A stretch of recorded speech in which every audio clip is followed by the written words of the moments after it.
Donc effectivement, la question de ce soir, c'est de répondre à cette question. Est-ce que la ventilation est vraiment le maillon faible du bâtiment ? Donc avant de démarrer, juste vous dire qui nous sommes en deux mots. Donc Actis a pour métier la conception, la promotion et la commercialisation des systèmes de ventilation naturelle, hybride, basse pression, pour le marché de la réhabilitation et j'espère dans quelques années pour le marché du neuf. Donc on a déjà commencé à aborder le sujet et la question qu'on se pose tous c'est est-ce que la VENI, alors VENI, VENA, VENI c'est ventilation naturelle hybride, d'accord, pour la petite histoire, donc c'est un terme qui est assez générique et que vous retrouverez chez les différents fabricants et différents acteurs du marché de la ventilation naturelle. Donc on a déjà commencé à aborder le sujet, notamment en parlant des conduits. Donc effectivement, on a ce qu'on appelle les conduits individuels et puis on a ce qu'on appelle les conduits shunts. Donc on rentrera pas trop dans le détail, Madame Bianchina l'a abordé.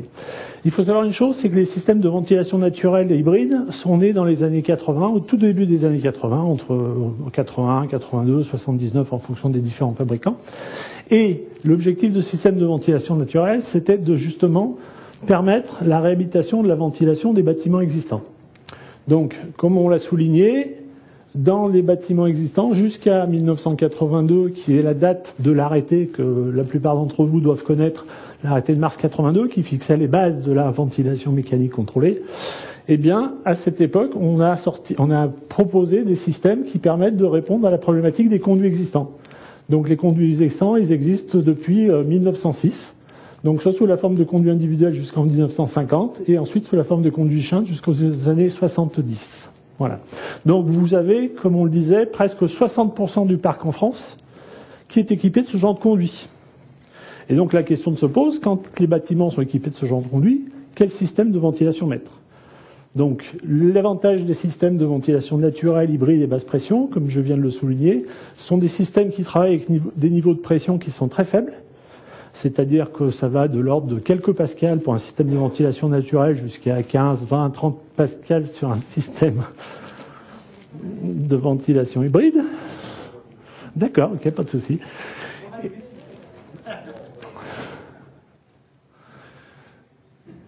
Et donc, ces niveaux de pression sont compatibles avec les conduits existants, puisque ces conduits existants, comme on l'a dit, sont des conduits qui sont maçonnés et leur étanchéité est imparfaite. Donc, plus vous allez mettre de pression dans les conduits, plus vous allez augmenter les fuites et moins vous risquez d'obtenir les résultats. Alors, je vais aussi répondre brièvement à la question qui a été posée précédemment concernant les appareils gaz raccordés. Effectivement, sur les conduits individuels et les conduits shunts, dans les bâtiments anciens, on peut retrouver des appareils gaz raccordés non étanches, donc les fameux B11, BS, qui seront, pour la petite histoire, interdits à partir de 2018. Mais effectivement, il y a un parc important de ces appareils qui sont posés sur des conduits de ventilation. Et il y a des solutions en ventilation naturelle, hybride, pour répondre à cette problématique. D'accord ? Donc, chose importante aussi, c'est que la ventilation naturelle permet de concilier les deux facteurs qui sont importants aujourd'hui, parce qu'on l'a dit tout à l'heure, les bâtiments sont de plus en plus étanches. Donc la nécessité dans des bâtiments de plus en plus étanches, c'est effectivement de redonner un mouvement d'air dans le logement, c'est-à-dire un renouvellement d'air satisfaisant.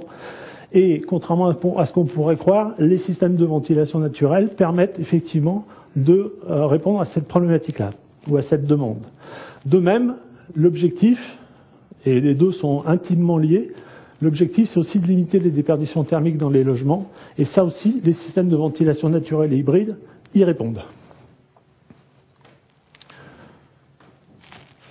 Dernier point important, c'est que les systèmes de ventilation naturelle hybride aujourd'hui bénéficient d'agréments. C'est-à-dire que pour les systèmes les plus anciens, vous avez souvent des systèmes qui sont sous cahier des charges. Donc ces cahiers des charges généralement ont été approuvés par un bureau de contrôle. Les systèmes bénéficient souvent de titre 5 ou d'avis technique, ce qui permet aux bureaux d'études de les valoriser dans leurs études thermiques, puisque les logiciels les plus courants du marché, c'est-à-dire Pernod, BBS Lama et Fauconnet, prennent en compte dans leur logiciel de calcul RT existant, bien sûr, les systèmes de ventilation naturelle, hybride et basse pression. Et enfin, dernier point, hop, j'y arrive, voilà. Il a été édité par l'AVEMS, c'est l'Association des fabricants de ventilation naturelle hybride, un guide qui, effectivement, d'ailleurs, dont des passages ont alimenté les documents RAGE dont parlait Madame Bianchina.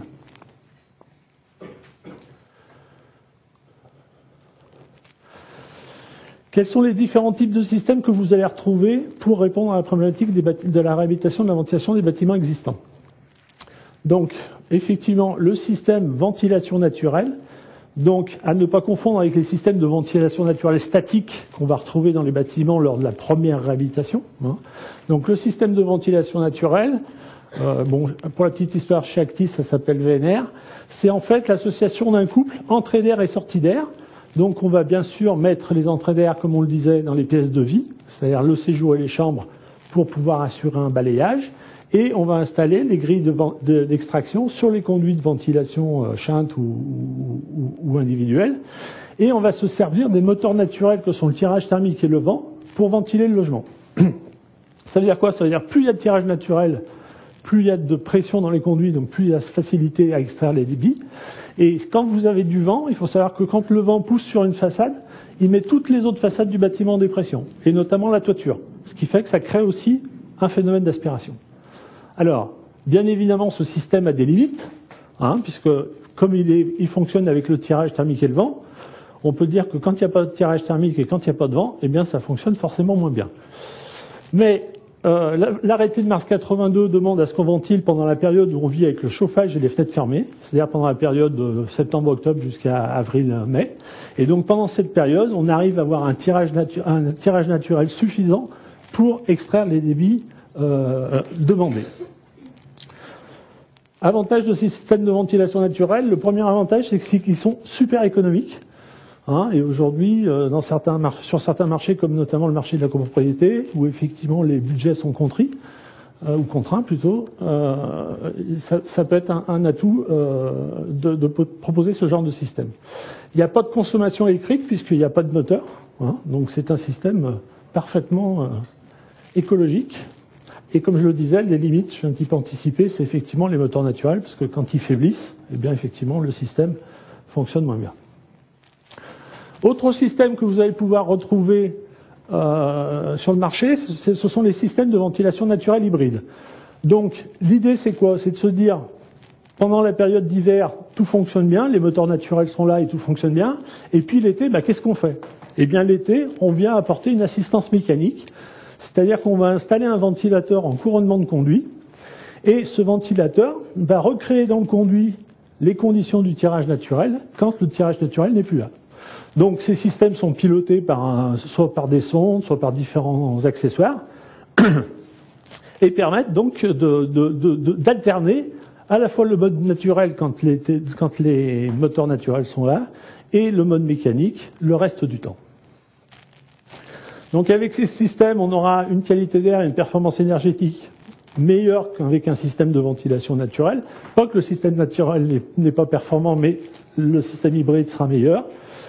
Et puis, il y a une faible criticité en cas de panne. Donc ça, c'est super important aussi, puisque en fait, quand vous êtes sur ce type de ventilation, si le ventilateur est à l'arrêt, vous conservez quand même le tirage naturel et le tirage thermique.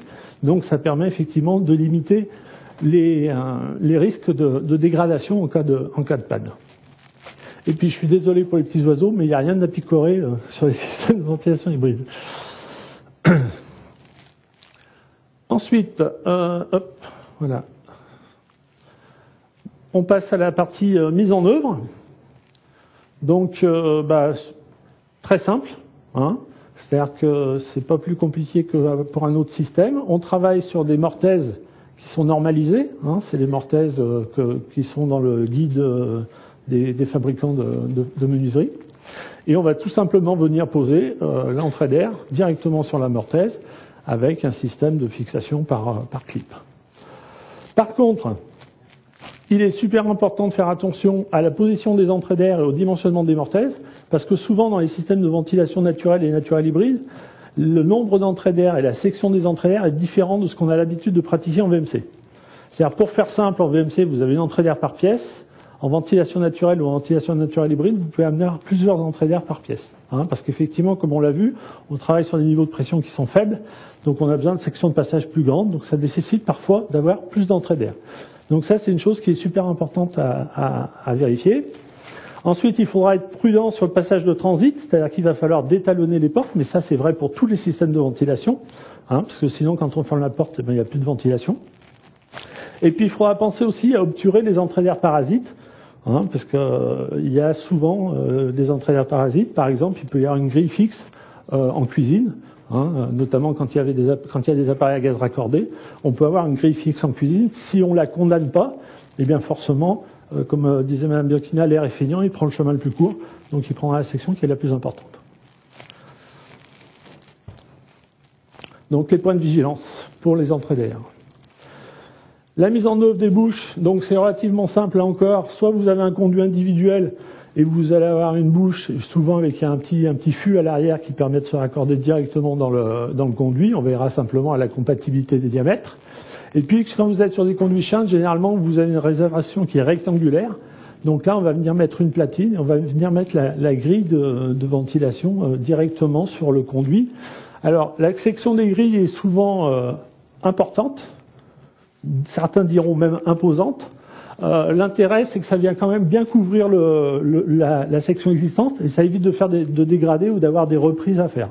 C'est-à-dire qu'on vient venir mettre la grille en lieu et place de l'ancienne grille sans dégradation. Là encore, un certain nombre de points de vigilance. Bien repérer les conduits, parce que quand vous êtes sur des conduits individuels, vous voyez, à chaque étage, votre conduit se décale en fait, puisque les conduits sont les uns à côté des autres, donc plus vous montez dans les étages, plus le conduit se décale. Donc si on ne fait pas attention, on va peut-être mettre 2 grilles ou 3 grilles sur le même conduit. Et là, effectivement, encore une fois, ça fonctionnera beaucoup moins bien.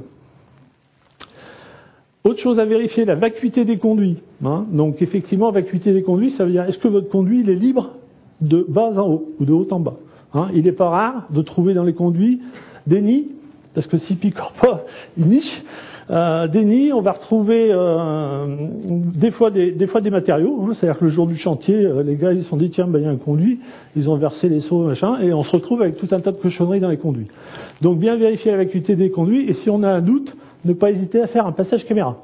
D'accord ? Il y a énormément de professionnels aujourd'hui qui proposent cette prestation. On n'échappera pas au ramonage. C'est des conduits qui sont posés depuis 20, 30, 40 ans. Donc un petit ramonage, ça fera du bien. Et puis on vérifiera surtout le vide entre le conduit et la cloison. Parce qu'il n'est pas rare, encore une fois, qu'on ait la grille qui soit posée sur la cloison. Et puis derrière la cloison, vous avez un vide qui ne rejoint pas le conduit. Donc en faire, l'air passe entre la cloison et le conduit, et donc ça ventile pas. Et puis enfin, on fera aussi attention à la fixation des platines.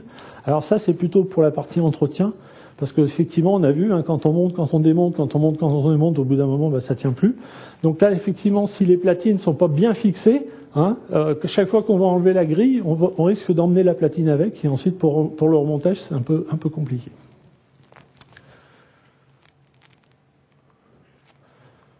Pour la partie ventilateur, donc très très souvent, même la plupart du temps, les ventilateurs sont posés en couronnement de conduit, ce qui permet aussi notamment de dégager la terrasse de tout matériel. Donc des plénums qui seront réalisés, ça dépend les fabricants, soit en béton, soit en tôle. En ce qui concerne Actis, c'est des plénums en tôle. Et on vient donc poser le ventilateur sur le plénum. Donc ça fait un petit couronnement de plénum et on pose le ventilateur dessus. Donc là, on vérifiera plusieurs points aussi. Donc le premier point à vérifier, c'est l'émergence en toiture, puisque comme on l'a vu, on va fonctionner avec le tirage naturel et les effets du vent. Donc il y a des règles à respecter entre le bord de l'acrotère et le haut de la souche, ou plutôt le haut du ventilateur. Et je crois de mémoire que c'est 1,20 m.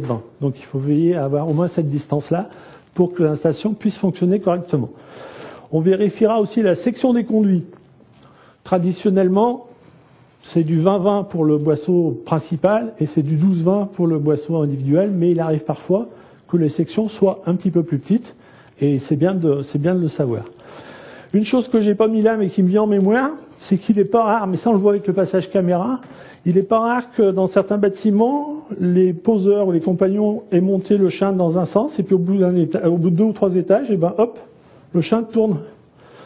Donc on se retrouve avec l'individuel sur le collectif et le collectif sur les individuels. Donc là, c'est pareil, on aura d'énormes soucis, voilà, ça fonctionnera pas du tout, parce que on n'aura pas fait attention à ce genre de choses. Donc ça aussi, c'est quelque chose sur lequel il faut être très vigilant. Et puis on parlait tout à l'heure des trappes de visite. Pareil pour les conduits de ventilation, hein, il y a des pieds de conduit. Donc il faut veiller à ce que le pied de conduit soit bien présent, parce que s'il n'y a pas de pied de conduit, bah forcément tout l'air va arriver du sous-sol, d'accord. Et puis les trappes de ramonage qui souvent sont, alors on le voit pas bien ici, mais souvent elles sont en haut des conduits. Donc il faut veiller à leur étanchéité, éventuellement la refaire si besoin. Hein, sinon c'est pareil, on perdra de la pression et donc ça minimise, enfin ça augmente les risques de par les débits aux bouches. Alors, on a parlé du cas de la toiture pente. Qu'est-ce qu'on fait en cas de toiture pente? Oups. Donc, en cas de toiture pente, eh bien, en fait, il existe des systèmes de ventilation mécanique basse pression. Donc, ça ressemble à de la VMC, mais ça se différencie, par la pression au ventilateur. C'est-à-dire qu'un système de VMC, un caisson de VMC va fonctionner grosso modo entre 80 pascal et 120 ou 160 pascal. Suivant la technique qui va derrière. En ventilation basse pression, la plage de fonctionnement du caisson, c'est entre 30 et 45 pascal. Donc on est largement en dessous de la pression minimale d'un caisson de VMC. Hein, donc on est toujours dans l'esprit de pouvoir travailler sur les conduits existants, de pouvoir respecter l'intégrité des conduits dans le temps. D'accord ? Et puis après, c'est comme un système de VMC, c'est-à-dire qu'on va avoir un réseau qui va permettre de récupérer chaque conduit individuel ou chaque conduit shunt, et les ramener sur un ou plusieurs ventilateurs en fonction du débit à extraire. Et là, les points de vigilance, c'est ceux qu'on vient d'évoquer largement précédemment. Alors, qu'est-ce que ça donne en image? Parce que des fois, c'est intéressant de voir un petit peu à quoi ça ressemble. Donc, l'avantage en ventilation naturelle, c'est qu'on voit rien. Donc, ça permet de répondre des fois à la problématique d'un patrimoine ancien ou d'un patrimoine classé. Hein, là, c'est une abbaye qui est dans le Jura, qui a été transformée en logement. Et là, effectivement, on dégrade rien. Il n'y a pas de ventilateur sur les souches, il n'y a pas de ventilateur dans les combles. Hein, on est sur un système de ventilation naturelle. Et en plus, l'avantage, c'est que dans le Jura, il y a toujours du tirage thermique. Autre intérêt de la ventilation naturelle, c'est sur les bâtiments de très grande hauteur.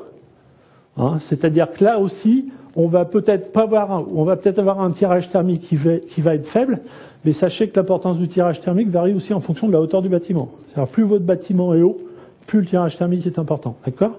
Et l'autre avantage de ces bâtiments hauts, c'est que vous avez l'effet du vent qui est très important. C'est-à-dire quand vous avez des bâtiments, ça c'est des tours de 12 ou 15 étages, c'est sur Rennes, je peux vous dire que là-haut, même l'été, ça souffle. Hein. Donc là, on est sûr d'avoir un fonctionnement optimum 95% du temps de l'année. 95% du temps sur une année. D'accord ? En ce qui concerne la ventilation hybride, on sera, comme vous le voyez, sur des bâtiments un peu moins hauts, hein, généralement du R+4 à R+5, qui représente grosso modo 80% du parc français. Et donc, on vient couronner les conduits. Alors, ceux qui sont utilisés, bien sûr, pour les salles de bain, les WC, les cuisines. Les autres sont bouchés ou sont obturés. Et ça vous donne une idée un petit peu du design. Hein, vous voyez, c'est in fine, sur des bâtiments un peu hauts, c'est relativement discret. Donc là, ils ont été posés sur de cheminées. Vous voyez, là le respect de l'émergence est garanti, hein, puisque c'est des cheminées qui doivent faire plus de la hauteur d'un homme. Autre référence, donc là vous voyez, on est sur un petit bâtiment de 3 niveaux, hein, et pareil, on a les ventilateurs en couronnement de conduit. On a vu les produits, on a vu la mise en œuvre. Attardons-nous 2 minutes sur la partie entretien.